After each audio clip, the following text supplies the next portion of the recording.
আসসালামু আলাইকুম। আজ ৮ আগস্ট ২০২৬ খ্রিস্টাব্দ, ২৪ শ্রাবণ, ১৪৩৩ বঙ্গাব্দ, ২৪ সফর, ১৪৪৮ হিজরি, শনিবার।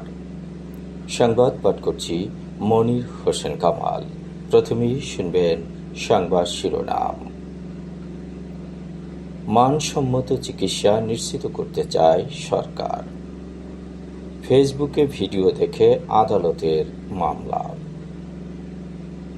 চারা ভাঙার রাস্তায় হাজারো মানুষের দুর্ভোগ। বরগুনা ও পাথরঘাটায় ইয়াবাসহ ৩ যুবক আটক। বরগুনায় গত ২৪ ঘণ্টায় নতুন করে হামে আক্রান্ত ১৪। মাইকিংয়ে রেকর্ড করা হয় লোকবেতারে। শুনলেন সংবাদ শিরোনাম, এবার বিস্তারিত। দেশের প্রতিটি নাগরিকের জন্য মানসম্মত চিকিৎসা নিশ্চিত করার অঙ্গীকার ব্যক্ত করে প্রধানমন্ত্রী তারেক রহমান বলেছেন, সরকার দেশে এমন একটি উন্নত ও চিকিৎসাবান্ধব স্বাস্থ্য ব্যবস্থা গড়ে তুলতে চায় যাতে চিকিৎসার জন্য কাউকে আর বিদেশমুখী হতে না হয়। একই সঙ্গে চিকিৎসকদের দলীয় রাজনৈতিক সম্পৃক্ততা যেন তাদের পেশাগত সেবাদানে কোনো বিঘ্ন না ঘটায়, সেদিকে খেয়াল রাখারও নির্দেশ দিয়েছেন তিনি। আজ সকালে জাতীয় সংসদের এলডি হলে চিকিৎসকদের সংগঠন ডক্টরস অ্যাসোসিয়েশন অব বাংলাদেশ ড্যাবের ৩৭তম প্রতিষ্ঠা বার্ষিকী উপলক্ষে আয়োজিত আলোচনা সভায় প্রধান অতিথির বক্তব্যে প্রধানমন্ত্রী এসব কথা বলেন। প্রধানমন্ত্রী তার বক্তব্যে দেশের স্বাস্থ্য ব্যবস্থা সংস্কার ও সার্বিক চিকিৎসা সেবার মান বাড়ানোর প্রতি বিশেষ গুরুত্ব আরোপ করেন। তিনি বলেন, আমরা এমন একটি চিকিৎসা বান্ধব ও মানসম্মত স্বাস্থ্য ব্যবস্থা গড়ে তুলতে চাই যেখানে দেশের সব নাগরিক নিজ দেশেই মানসম্মত সেবা পাবেন এবং কাউকে চিকিৎসার জন্য বাধ্য হয়ে বিদেশমুখী হতে হবে না। চিকিৎসকদের পেশাগত দায়িত্ব ও সততার বিষয়টি স্মরণ করিয়ে দিয়ে প্রধানমন্ত্রী বলেন, দলীয় রাজনৈতিক সম্পৃক্ততা বা মতাদর্শ যেন চিকিৎসকদের পেশাগত জীবনে ও সেবাদানে কোনো ধরনের বিঘ্ন না ঘটায়, সেদিকে চিকিৎসা সমাজকে সতর্ক ও খেয়াল রাখতে হবে। দেশের জ্বালানি ও বিদ্যুৎ খাতকে সংকটময় করে তুলতে একটি মহল উদ্দেশ্যপ্রণোদিতভাবে অপপ্রচার চালাচ্ছে বলে মন্তব্য করে প্রধানমন্ত্রী বলেন, সরকার স্বল্পমেয়াদী সুবিধার বদলে পরিকল্পিতভাবে দীর্ঘমেয়াদে একটি টেকসই ও মজবুত জ্বালানি খাত গড়ে তুলতে চায়। সরকার দীর্ঘমেয়াদী ও টেকসই জ্বালানি নিরাপত্তা নিশ্চিত করতে প্রতিশ্রুতিবদ্ধ উল্লেখ করে প্রধানমন্ত্রী বলেন, এই খাতকে অস্থিতিশীল বা বিতর্কিত করতে যারা অপপ্রচারে লিপ্ত রয়েছে তাদের বিষয়ে দেশবাসীকে সচেতন থাকতে হবে। অনুষ্ঠানে বিশেষ অতিথি হিসেবে উপস্থিত ছিলেন প্রধানমন্ত্রীর সহধর্মিণী ডাক্তার জুবাইদা রহমান এবং বিএনপির মহাসচিব মির্জা ফখরুল ইসলাম আলমগীর। আরও ছিলেন ড্যাব সভাপতি অধ্যাপক ডাক্তার হারুন আল রশিদ ও মহাসচিব ডাক্তার মোহাম্মদ জহিরুল ইসলাম শাকিল।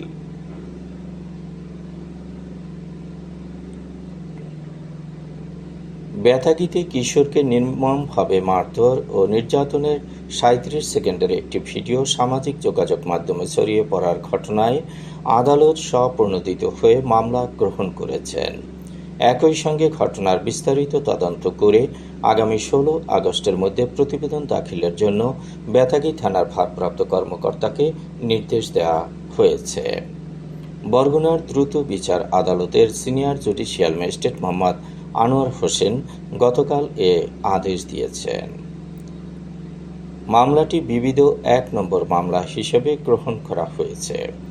আদালত সূত্রে জানা যায়, একটি ফেসবুক পেজ থেকে এক কিশোরকে নির্যাতন ও মারধরের ভিডিও পোস্ট করা হয়। ভিডিওটি আদালতের নজরে এলে তা পর্যালোচনা করে স্বপ্রণোদিত হয়ে মামলা গ্রহণ করা হয়। আদালতের পর্যবেক্ষণে উল্লেখ করা হয়েছে, ভিডিওতে দেখা যায় বেতাগী সদর ইউনিয়নের বাসিন্দা খোকনের ছেলে রেজা রাজনৈতিক সিনিয়র জুনিয়র বিরোধের জেরে তার সহপাঠী রাব্বির ছোট ভাইকে নির্মমভাবে মারধর করছেন। ভিডিওতে ভুক্তভোগীর শরীরের বিভিন্ন স্থানে আঘাতের চিহ্ন ও রক্তাক্ত জখম দেখা যায়। পর্যবেক্ষণে আদালত আরও উল্লেখ করেন, ভিডিওতে দৃশ্যমান আঘাতের ধরন, ভুক্তভোগীর বয়স ও শারীরিক অবস্থা বিবেচনায় প্রাথমিকভাবে গুরুতর আঘাতের বিষয়টি প্রতীয়মান হয়েছে।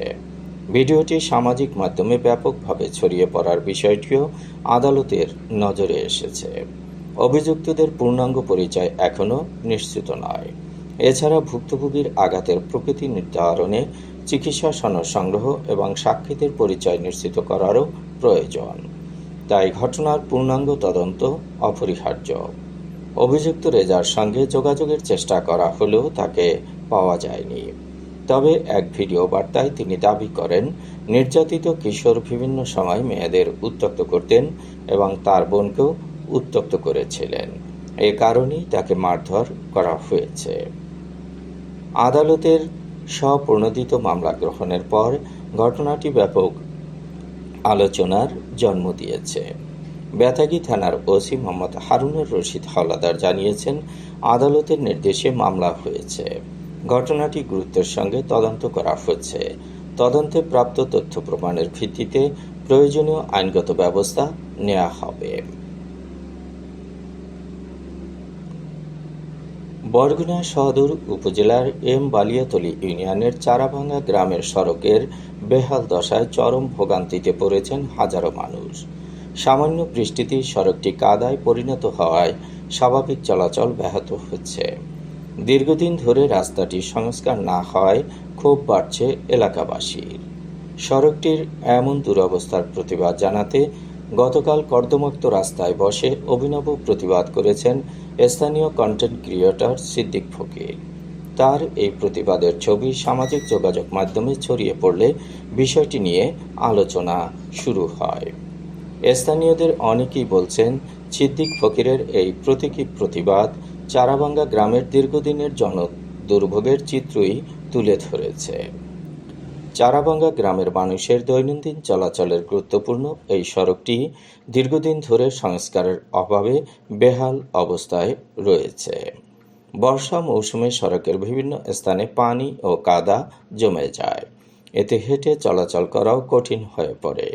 বিশেষ করে শিক্ষার্থী, নারী, বয়স্ক ব্যক্তি ও অসুস্থ রোগীদের দুর্ভোগ সবচেয়ে বেশি। কাদায় আটকে পড়ছে ভ্যান, মোটরসাইকেল সহ বিভিন্ন ছোট যানবাহন। অনেক সময় গ্রামের ভেতর থেকে রোগীকে হাসপাতালে নেয়ার ক্ষেত্রেও ভোগান্তিতে পড়তে হয়। কৃষকদের উৎপাদিত পণ্য বাজারে নিতে বাড়তি সময় ও অর্থ ব্যয় করতে হচ্ছে। ফলে যোগাযোগ ব্যবস্থার দুরবস্থার প্রভাব পড়ছে গ্রামের মানুষের জীবন জীবিকায়।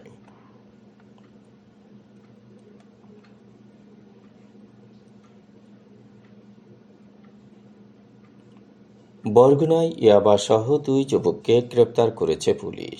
শুক্রবার বরগুনা সদর থানার দক্ষিণ লাকুরতলা এলাকায় গোপন সংবাদের ভিত্তিতে এ অভিযান পরিচালনা করা হয়।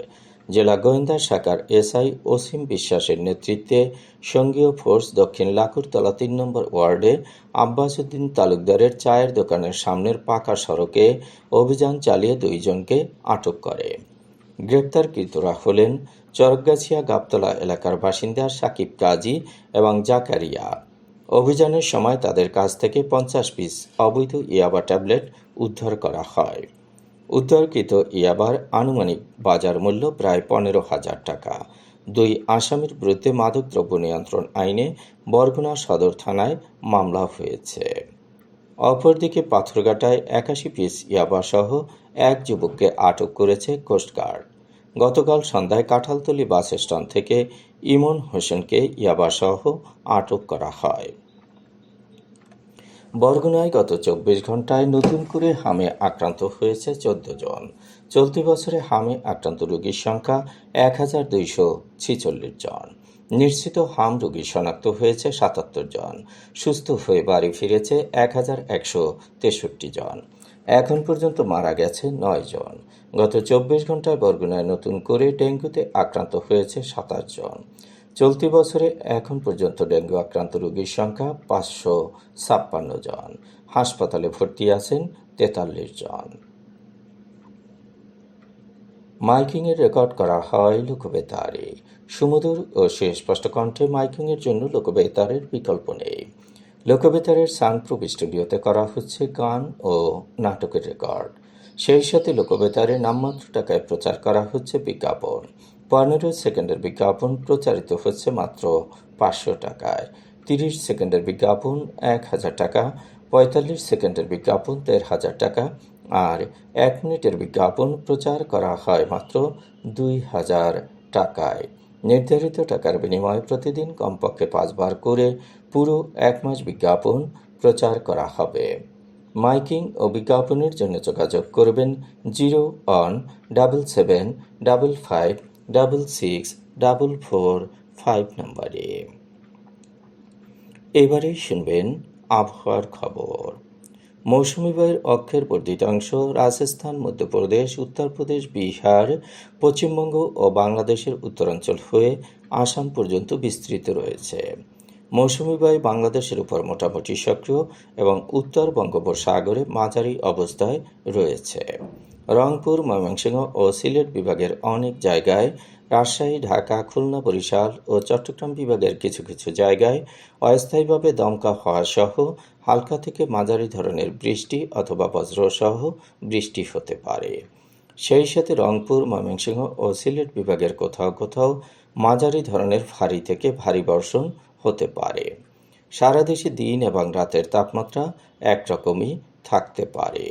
আজ দেশের সর্বোচ্চ তাপমাত্রা ছিল সিলেটে 35.5 ডিগ্রি সেলসিয়াস এবং সর্বনিম্ন তাপমাত্রা ছিল কুমারখালীতে 24.2 ডিগ্রি সেলসিয়াস।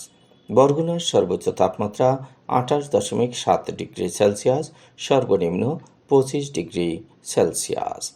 আগামীকাল সূর্যোদয় হবে ভোর 5টা 31 মিনিটে। সংবাদ শেষ করার আগে শিরোনামগুলো আবার পড়ছি। মানসম্মত চিকিৎসা নিশ্চিত করতে চায় সরকার। ফেসবুকে ভিডিও দেখে আদালতের মামলা। চারা ভাঙার রাস্তায় হাজারো মানুষের দুর্ভোগ। বরগুনা ও পাথরঘাটায় ইয়াবাসহ 3 যুবক আটক। বরগুনায় গত 24 ঘন্টায় নতুন করে হামে আক্রান্ত 14। মাইকিংয়ের রেকর্ড করা হয় লোকবেতারে। সংবাদ শেষ করার আগে জানিয়ে দিচ্ছি লোকবেতারের সংবাদ জানানোর মোবাইল নম্বর।